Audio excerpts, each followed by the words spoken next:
2075 সালের বিরান তথ্য উৎসবে, যেখানে ক্রোনোভল্ট আর্কাইভস বিগত যুগের প্রতিভার ক্ষীণ স্পন্দনে ঝলমল করছে, সিন্দুকরক্ষক হিসেবে আপনাকে কেশর স্নান সংঘ দ্বারা নির্মিত এক এআইকে তলব করা হয়েছে লিরার সাহায্যে। লিরা একজন বিদ্রোহী আর্কাইভিস্ট, যিনি 20 শতকের শেষভাগ ও 21 শতকের শুরুর দিকের কাঁচা, অপরিশোধিত সত্য উন্মোচন করতে দৃঢ় প্রতিজ্ঞ। সে যে টুকরোগুলো আবিষ্কার করে তার প্রতিটি হারিয়ে যাওয়া সম্ভাবনার স্ফুলিঙ্গ, যা সুতীব্রভাবে পুনর্গঠনের দাবি জানায়, যেন আপনি কোড ও ইস্পাতের ভস্ম থেকে কোনো স্বপ্নকে পুনরুত্থিত করছেন।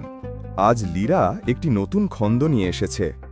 আরিফ নামের এক সৎ ও সুদর্শন যুবক ঢাকার শহরে বাস করতেন, যার সৌন্দর্যের প্রশংসা সকলে করত। এই যুবকটির বাবা মা শৈশবেই ইন্তেকাল করেছিলেন। মসজিদের মাওলানা ইদ্রিস সাহেব তাকে লালন পালন করেছিলেন। যখন তিনি বড় হলেন এবং নিজের উপার্জন করতে শুরু করলেন, তখন তার বাড়িতে একটি ছোট মিঠু নামের তোতাও থাকত। যুবকটি তার বাড়িতে কোরআন শরীফ তেলাওয়াত করতেন, আর মিঠুও পাশে থাকত। ধীরে ধীরে মিঠুও কোরআনের আয়াত শিখল এবং নিজের মুখে সেগুলো উচ্চারণ করত। মিঠু অল্প অল্প কথা বলতে পারত। আল্লাহপ্রেমী যুবক আরিফ এই মিঠুকে শেখাতেন যে সব সময় সত্য কথা বলবে, কারণ সত্যবাদীকে আল্লাহ তাআলা খুব পছন্দ করেন। তার বাড়ির কাছেই ফরিদার একটি বাড়ি ছিল, যিনি ছিলেন একজন রূপসী বেশ্যা। ফরিদার মামা জনাব মইনুল একদিন ফরিদাকে বললেন, আপা, আপনার রূপে সমগ্র গ্রাম মোহিত, কিন্তু আরিফ নামের এক যুবক আছেন যিনি আপনাকে কখনো চোখ তুলেও দেখেননি। তিনি খুবই সৎ ও চরিত্রবান মানুষ। তিনি মসজিদ থেকে সরাসরি বাড়ি আসেন এবং বাড়ি থেকে মসজিদ পর্যন্তই তার যাতায়াত। বেশ্যা ফরিদা বললেন, এটি কিভাবে সম্ভব? আমার সৌন্দর্য দেখে বড় বড় চরিত্রবান ব্যক্তিরাও তাদের সম্মান ভুলে গিয়ে পাপ করে বসেন। তিনি এমন কে, এত বড় আলেম হাফিজ, যিনি আমাকে দেখেন না? তার সখিনা নামের এক পরিচারিকা বললেন, আপনি চাইলে পরীক্ষা করে দেখতে পারেন। ফরিদা বললেন, বেশ। এরপর বেশ্যা ফরিদা নিজের বেশ পরিবর্তন করে এক ভদ্র মেয়ের পোশাক পরে মসজিদের দরজার সামনে গিয়ে দাঁড়ালেন, যাতে আরিফ এলেই তাকে কোনো না কোনো ছলনায় ডাকতে অথবা প্রলুব্ধ করতে পারেন। আরিফ যখনই নামাজ পড়তে আসতেন, কখনো চোখ তুলে তাকে দেখতেন না। চোখ অবনত করে মসজিদে যেতেন এবং চোখ অবনত রেখেই আবার নিজের বাড়িতে ফিরে আসতেন। এভাবেই দিন কাটতে লাগল, কিন্তু আরিফ কখনো চোখ তুলে ফরিদার দিকে তাকাননি। একদিন ফরিদা ইচ্ছাকৃতভাবে মাটিতে পড়ে গেলেন। আরিফ যখন সেই মেয়েটিকে মাটিতে পড়ে থাকতে দেখলেন, তখন তিনি সবাইকে জিজ্ঞাসা করলেন যে এই মেয়েটি কে ছিলেন। সেখানে উপস্থিত সকলে বললেন, আমরা এই মেয়েটিকে চিনি না, কারণ ফরিদা তার বেশ পরিবর্তন করে রেখেছিলেন। সেখানে উপস্থিত লোকেরা বললেন, মনে হচ্ছে এই মেয়েটি কোনো গরিব ঘরের। আরিফ বললেন, তাকে তুলে আমার বাড়িতে পৌঁছে দিন। তখন লোকেরা সেই মেয়েটিকে তুলে আরিফের বাড়িতে নিয়ে গেলেন। ফরিদা ভাবতে লাগলেন, আমার প্রথম চাল সফল হয়েছে। এখন আমি এই যুবককে, এই আল্লাহপ্রেমী মানুষটিকে সহজেই প্রলুব্ধ করতে পারব, আর রাতের নিস্তব্ধতায় প্রলুব্ধ করা আরও সহজ হবে।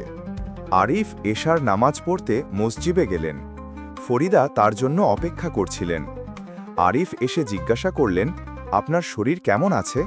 সেই অসৎ মহিলাটি দুর্বলতার ভান করতে লাগলেন এবং চোখের ইশারায় নিজের শয়তানি রূপ প্রদর্শন করতে লাগলেন। এই অসৎ মহিলাটি সব ধরনের কৌশল প্রয়োগ করলেন, কিন্তু তিনি সেই আল্লাহপ্রেমী যুবককে নিজের জালে আটকাতে ব্যর্থ হলেন।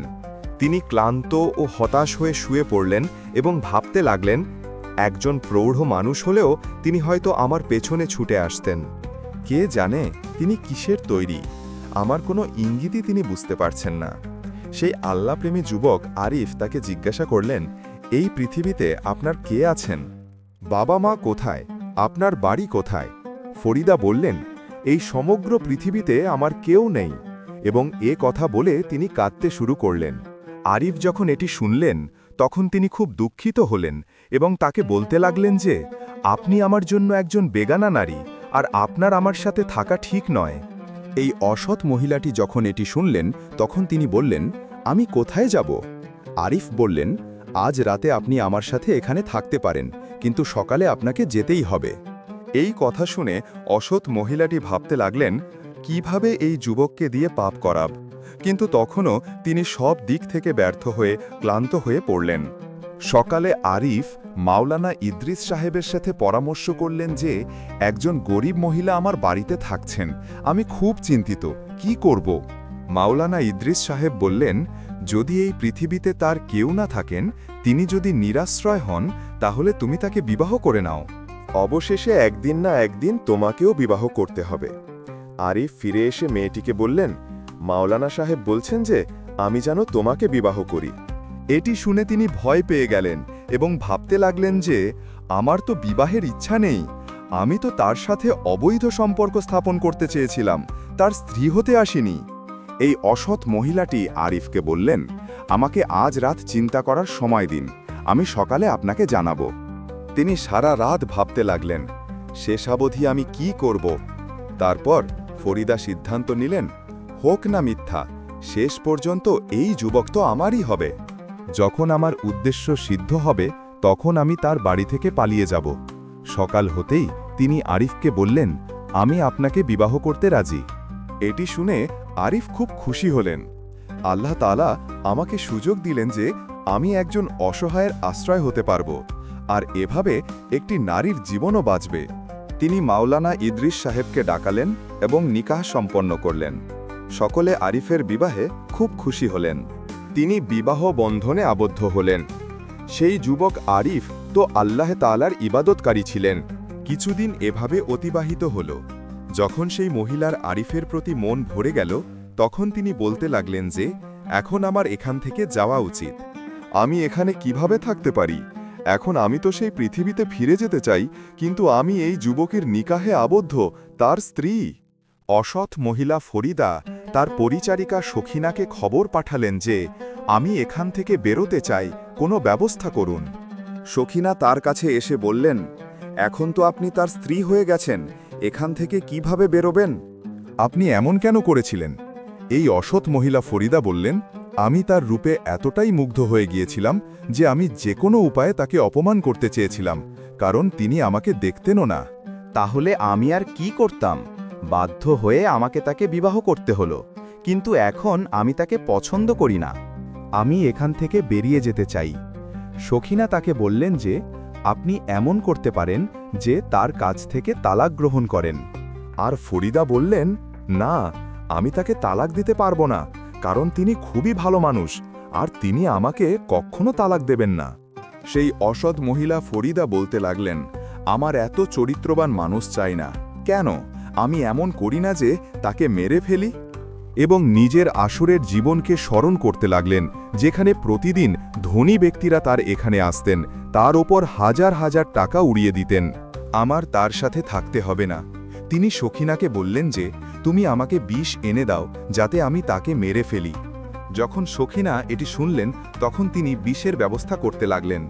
সখিনা তাকে বিষ এনে দিলেন। আর যখন রাতে আল্লাহপ্রেমী যুবক আরিফ বাড়ি এলেন, তখন সেই অসৎ মহিলা ফরিদা সেজে গুজে তার সামনে এলেন এবং বললেন, আমি এখনই আপনার জন্য খাবার নিয়ে আসছি। যখন তিনি খাবার আনতে গেলেন, তখন তিনি খাবারে বিষ মিশিয়ে দিলেন। তখন সেই মিঠু, যে তার বাড়িতে সবসময় উপস্থিত থাকত, এই সব দেখছিল। মিঠু চিৎকার করতে শুরু করল, বাঁচাও, বাঁচাও! সেই আল্লাহপ্রেমী যুবক আরিফ তার কাছে এলেন এবং বললেন, আজ তুমি এত কেন চিৎকার করছো? মিঠু আবার বলল, বাঁচাও, বাঁচাও! তারই কথা শুনে আরিফ খুব অবাক হলেন। তিনি খাবার খেলেন। খাবার খেয়ে তিনি তার স্ত্রী ফরিদাকে বললেন, আমি ঘুমাতে যাচ্ছি। আমাকে তাহাজ্জুদের জন্যও উঠতে হবে। যখন অর্ধেক রাত হলো, তখন তার কষ্ট শুরু হয়ে গেল। তিনি তার স্ত্রী ফরিদাকে বললেন, আমার পেটে খুব ব্যথা হচ্ছে, আমার মনে হচ্ছে যেন আমার পেটে কেউ ছুরি চালাচ্ছে। সেই অসৎ মহিলা ফরিদা বললেন, আমার মনে হয় আপনি কোনো উল্টোপাল্টা জিনিস খেয়ে ফেলেছেন। আল্লাহপ্রেমী যুবক আরিফ বললেন, আমার সময় ঘনিয়ে এসেছে, তুমি এমন করো, মাওলানা ইদ্রিস সাহেবকে ডেকে আনো। আর তার সামনেই তার স্বামী যন্ত্রণায় ছটপট করে মারা গেলেন।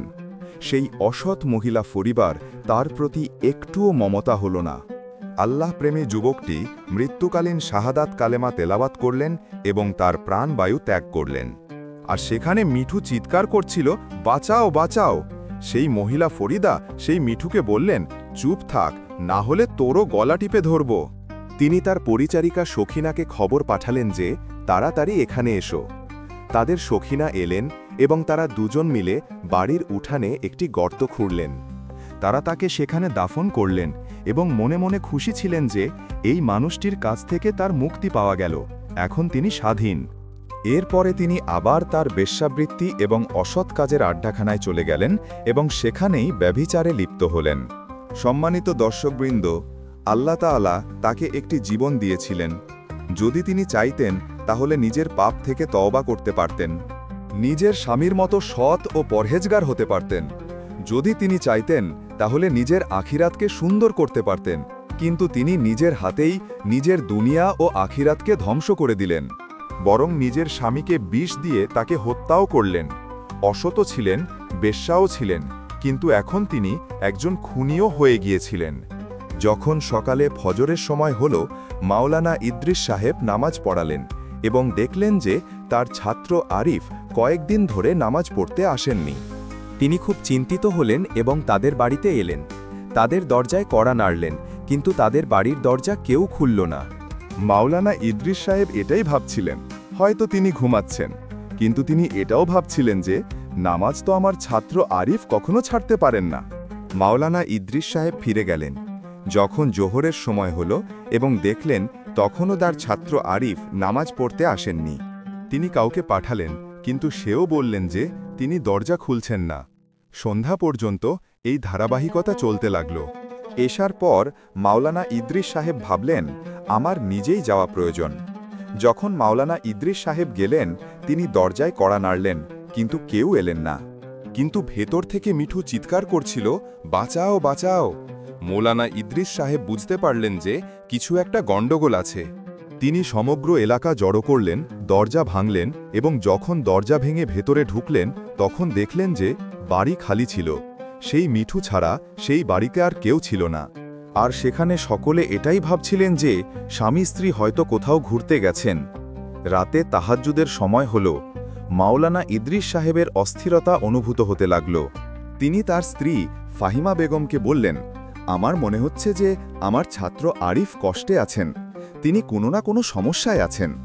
ফাহিমা বেগম বললেন, না, তাদের নতুন নতুন বিবাহ হয়েছে, হতে পারে স্বামী স্ত্রী কোথাও ঘুরতে গেছেন। মাওলানা ইদ্রিস সাহেব বললেন, তিনি আমাকে না বলে যেতে পারেন না। ফাহিমা বেগম বললেন, আপনি চিন্তা করবেন না, ঘুমিয়ে পড়ুন। মাওলানা ইদ্রিস সাহেব নিজের বিছানায় গেলেন এবং ঘুমিয়ে পড়লেন। কিন্তু মাওলানা ইদ্রিস সাহেব স্বপ্নে দেখলেন যে তার ছাত্র আরিফ কাঁদছেন এবং তার কাপড়ে রক্ত লেগে আছে। মাওলানা ইদ্রিস সাহেব উঠলেন এবং সেই স্বপ্নের বিবরণ তার স্ত্রী ফাহিমা বেগমকে শোনালেন। ফাহিমা বেগম বললেন, আপনি বারবার ভাবছেন, তাই আপনার এমন স্বপ্ন দেখা দিচ্ছে। এবং তারপর মাওলানা ইদ্রিস সাহেব দ্বিতীয় রাতেও সেই স্বপ্ন দেখলেন এবং তৃতীয় রাতেও সেই স্বপ্ন দেখলেন যে তার ছাত্র আরিফ সেই একই কাপড়ে জড়ানো এবং কাঁদছেন। মাওলানা ইদ্রিস সাহেব উঠে অজু করলেন এবং কোরআন তেলাওয়াত শুরু করলেন। মাওলানা ইদ্রিস সাহেব যেমন যেমন কোরআনের আয়াত পড়ছিলেন তেমন তেমন তার কাছে রহস্য উদ্ঘাটিত হতে লাগল। এবং তাকে জানানো হলো যে বাড়ির উঠানে গিয়ে দেখুন। এখন মাওলানা ইদ্রিস সাহেব খুব চিন্তিত ছিলেন যে আমাকে তাদের বাড়ির ইশারা কেন দেওয়া হচ্ছে। মাওলানা ইদ্রিস সাহেব তার সাথে এলাকার কিছু লোককে নিয়ে সেই আল্লাহপ্রেমী যুবক আরিফের বাড়িতে গেলেন এবং তাদের দেখেই মিঠু আবার চিৎকার করতে শুরু করল। যখন মাটি খনন করা হলো তখন তারা স্তম্ভিত হয়ে গেলেন। তারা ভাবতেও পারেননি যে তাদের প্রিয় ছাত্রকে এই অবস্থায় দেখতে পাবেন। তাকে কাফনও দেওয়া হয়নি। মাওলানা ইদ্রিস সাহেব ভাবতে লাগলেন যে কোন জালিম তাকে হত্যা করেছে এবং এভাবে দাফন করেছে। কিন্তু আল্লাহ তাআলার কুদরত দেখুন, তার লাশ এমন ছিল যেন তাকে এখনই দাফন করা হয়েছে। তার চেহারা থেকে নূর, ঐশ্বরিক আলো ঝলমল করছিল। তাকে দেখেই মাওলানা ইদ্রিস সাহেব নিজের মাথা ধরে মাটিতে বসে কাঁদতে লাগলেন। মাওলানা ইদ্রিস সাহেব দেখলেন যে তার স্ত্রী ফরিদা এখানে উপস্থিত নেই। তিনি সবার আগে তার ছাত্র আরিফের জানাজা পড়ালেন এবং তার দাফন কাফনের ব্যবস্থা করলেন। আর সকলেই এই কথা নিয়ে চিন্তিত ছিলেন যে শেষাবধি এই যুবককে কে হত্যা করেছে, কে তাকে হত্যা করেছে। মাওলানা ইদ্রিস সাহেব তার বাড়িতে এলেন এবং তার ছাত্র আরিফকে স্মরণ করে কাঁদতে লাগলেন।